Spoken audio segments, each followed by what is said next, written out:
Have you finished packing? Please hurry up. We plan to renovate your room after you leave. Without offering any help, the eldest son's wife urged us to hurry. She seemed ecstatic about finally making this house her own. She really doesn't know anything, does she?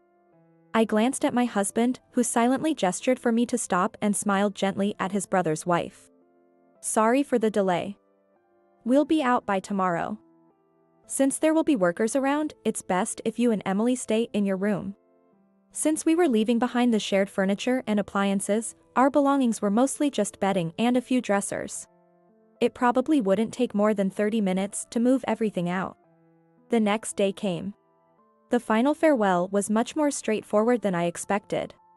Well, we're off then. Yeah, see you. Take care. There were no words of apology or gratitude. Without even a proper send-off, the eldest son and his wife just glanced at us while lounging in the living room. With such an attitude from them, there was no need for us to be overly courteous either. However, as we silently got into the taxi, I couldn't help but think about the cat they were leaving behind. Could Emily take care of it properly? Would she be able to love and care for it adequately? As I watched our home fade into the distance through the taxi window, I had a sudden thought and took out my phone to call someone. In hindsight, it might have been my sixth sense kicking in. My name is Karen, 64 years old. My husband, John, is a year older than me, and we've been married for 35 years. We've had a very harmonious relationship without any major conflicts. John worked for a multinational company and was usually very busy, but he always made time for the family. This year, John happily retired, and I was looking forward to spending more quality time together. However, it seems I was the only one excited about his retirement, as I recently realized. It was our eldest son, Robert, and his wife, Emily, who showed dissatisfaction. They've been living with us for about a year, ever since they got married. The cohabitation was at Emily's request. She liked the convenience of our home being close to the station for commuting and shopping. We wanted to give the newlyweds some space, but in the end, we were persuaded to let them stay with us. Never did I imagine it would lead to this situation. What on earth are you thinking? It happened about 2 months after John retired. Returning from shopping, I was stopped in my tracks by the sound of John's angry voice. In the living room, John was scolding Robert, who was sitting on the sofa. It was rare for my usually calm husband to be this furious. What's going on? I asked, and John turned to me with a deep sigh. Robert was rummaging through my bag and took money from my wallet. What?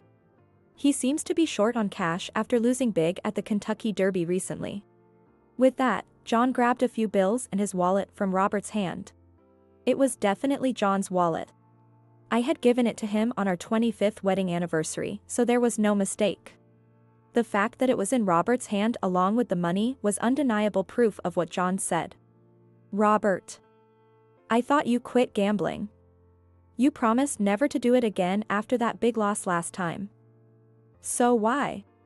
Whether he heard me or not, Robert continued watching TV without replying. He often ignored conversations that didn't interest him or that involved reprimands. It seemed he truly didn't hear, as he frequently forgot things told to him verbally. This time was no different. No matter how much I pleaded, it had no effect. But I had a hunch about why he had started gambling again. It had to be Emily. Robert never had an interest in gambling before. He was a typical, honest office worker, never involved in any criminal activities like stealing from someone's wallet or shoplifting. If asked what had drastically changed Robert, I would undoubtedly say it was meeting his wife. Emily was a lively and energetic woman. When they were introduced, I hoped she would bring out the best in my introverted son. But at that time, I didn't know. I didn't know she was an avid gambler with a reckless approach to money. Your mother is talking to you. How about responding? Fed up with Robert's attitude, John turned off the TV. Finally, Robert spoke. Shut up. I gave it back, so stop whining. Why are you making such a big deal over a couple of bills? What? Besides, I was shocked at how little cash was in it. Dad, you've really fallen, haven't you? Well, I retired, so that's to be expected. Pathetic. With that, Robert walked out of the living room. I tried to stop him, but John held me back. It's partly my fault for leaving my bag out. And repeatedly scolding him will only backfire. But his attitude is just too much. It was horrible. Too horrible. John never flaunted his role as the family's breadwinner, but it was undeniable that we lived comfortably because of him. That included Robert and Emily. Not only did they save on rent, but they always had excuses for not contributing to living expenses, which John mostly covered. Instead of showing respect, they insulted him. I couldn't help but feel anger not only towards Robert but also towards Emily, who had reintroduced him to gambling. A few days later, still troubled, I decided to confront Emily. Robert seems to be struggling with money lately. Do you know anything about it? Oh, he lost big at the Kentucky Derby, didn't he? You knew? Yeah. I invited him to go with me. Just as I thought. Robert had started gambling again because of Emily. Why would you do that? Robert was trying to quit. Was he? I didn't know that. Please, Emily. Don't invite Robert to gamble anymore. If this continues, it will cause problems for you too, won't it? We just do what we want with our own earnings, so it's not a problem. I was taken aback by her unexpected response. Indeed, both Robert and Emily worked and earned their own money, and with no worries about food, clothing, or shelter. They were free to spend it as they pleased. But still. But you're married. You might have children someday, and for your future. We decided not to have kids. We don't want to be tied down and unable to do what we like because of child rearing. Her response shocked me once again. There was too much information to process. But in a way, it made sense. The financial needs drastically differ if you have children. That's why their money management was so lax. However, even without children, a couple should support each other. But as a couple, you should help each other in tough times. Robert is struggling right now. Then why don't you help him out? You're his parents. Besides, you guys are well off. Oh, but now you're on a pension, right? But there must be some retirement savings? John's company was multinational, so there's no pension. Really? That's disappointing. I thought you'd have a hefty pension. No, there isn't. So, please handle Robert's issues between yourselves. Honestly, supporting your living expenses is already quite a burden. And we can't afford more. Well, that's Robert's fault for losing. You can't blame me for that. But anyway, we can't help right now. Without securing any promise of support for Robert, I was practically chased out of their room. A week passed with Robert's money troubles unresolved.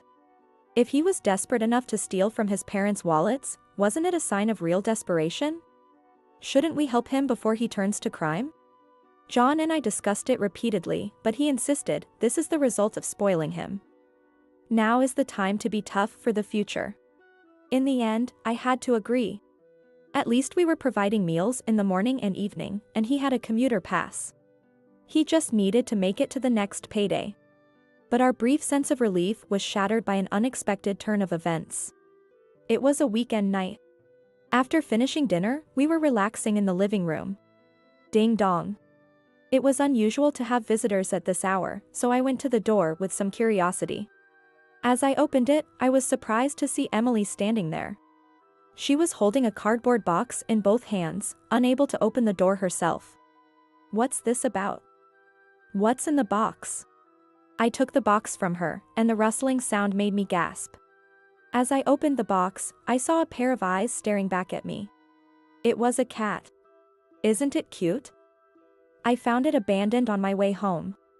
Emily looked pleased with herself, but I quickly remembered the gravity of the situation and called out to the living room. John. Go to the bedroom and close the door immediately. I closed the box and handed it back to Emily. Emily, I'm sorry, but we can't keep a cat here. What? Why not?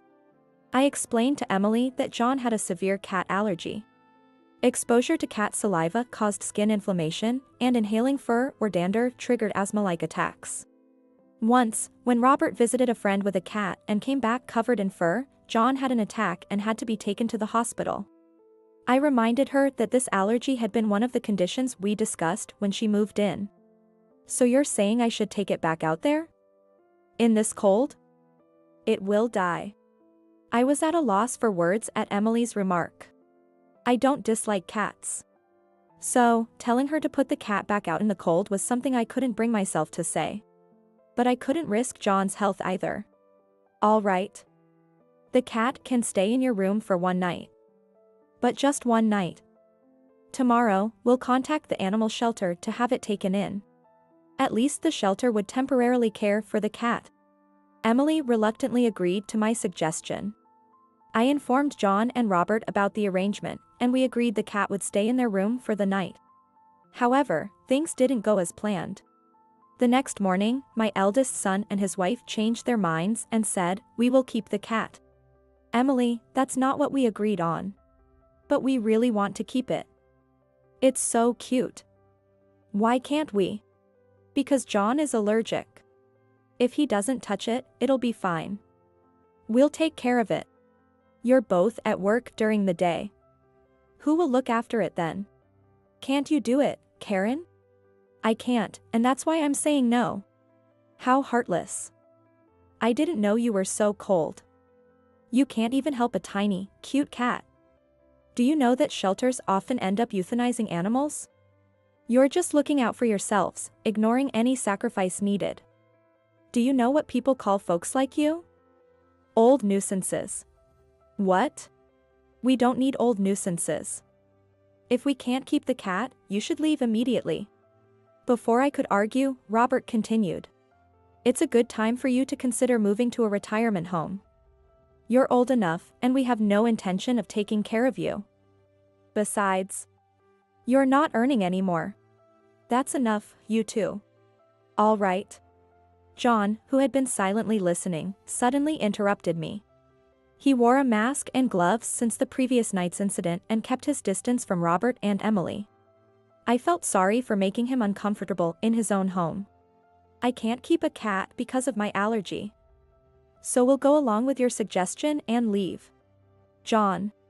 As Robert said, it might be a good time to consider a retirement home. John looked at me. I understood his intention, so I kept quiet. To Robert and Emily, it seemed like we had given up. Their attitude became more triumphant. Don't worry about the house. We'll take good care of it. But keep all the utilities and ownership in your name. It's too much hassle to change. Retirement homes are expensive, but you need to manage that yourselves. We're not helping. Their relief and joy at our compliance were clear. This must be their true nature. Maybe Emily had planned this outcome all along by bringing the cat. We were fooled by her scheme. Over the next week, I prepared for the move, taking care of John. Robert and Emily continued to make snide remarks, but they kept the cat in their room. Realizing it would be problematic if John fell ill before we left. Have you finished packing? Please hurry up. We're planning to renovate your room after you leave. Without offering any help, Emily urged us to hurry. She seemed ecstatic about finally making this house her own. She really doesn't know anything. I glanced at John, who silently gestured for me to stop and smiled gently at Emily. Sorry for the delay. We'll be out by tomorrow. Since there will be workers around, it's best if you and Emily stay in your room. Since we were leaving behind the shared furniture and appliances, our belongings were mostly just bedding and a few dressers. It probably wouldn't take more than 30 minutes to move everything out. The next day came. The final farewell was much more straightforward than I expected. Well, we're off then. Yeah, see you. Take care. There were no words of apology or gratitude. Without even a proper send-off, Robert and Emily just glanced at us while lounging in the living room. With such an attitude from them, there was no need for us to be overly courteous either.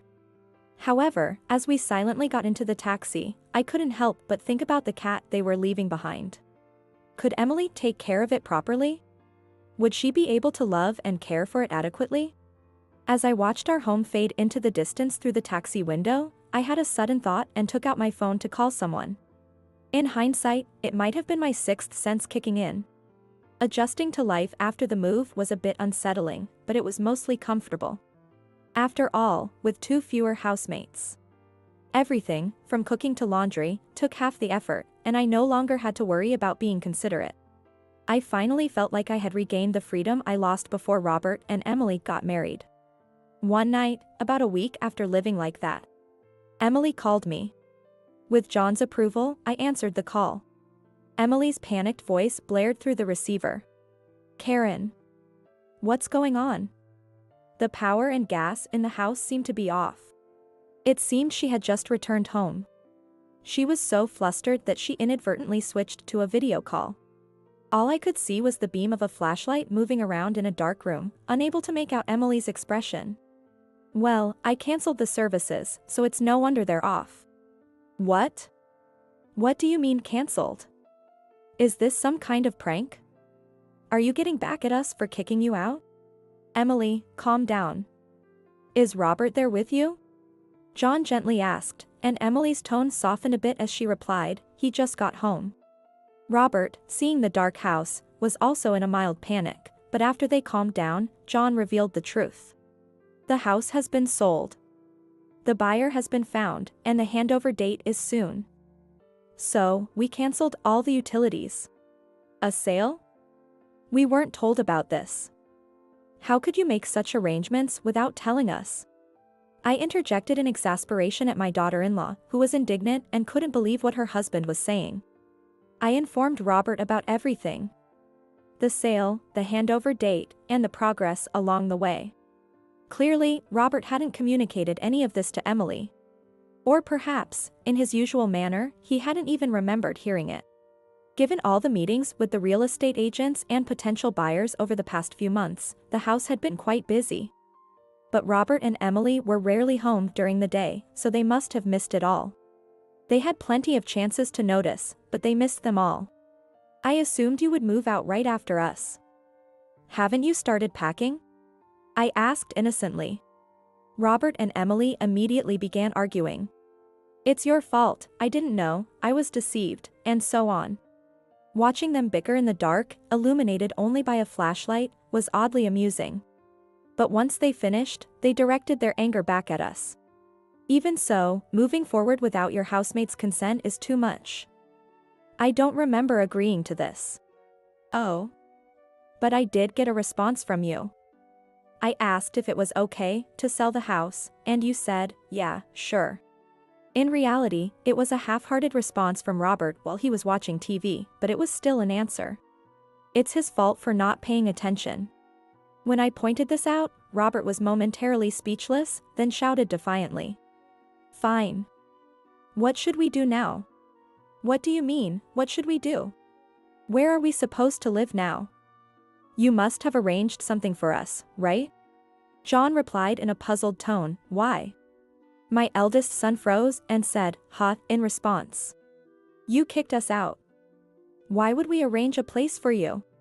"Well, because even if we hadn't kicked you out, you were planning to leave anyway, right? So, we're not to blame. And since you decided to sell the house, you should consider the impact on us. Yeah, rental properties pay relocation fees, right? So, give us some money. You made a lot from the sale, didn't you? A rental house, huh? In that case, before paying the relocation fee, you should pay the rent for the time you stayed in that house. And we also covered your living expenses. So, let's add that up. Considering a year of rent and living expenses, it comes to about $10,000. Can you pay that right now?"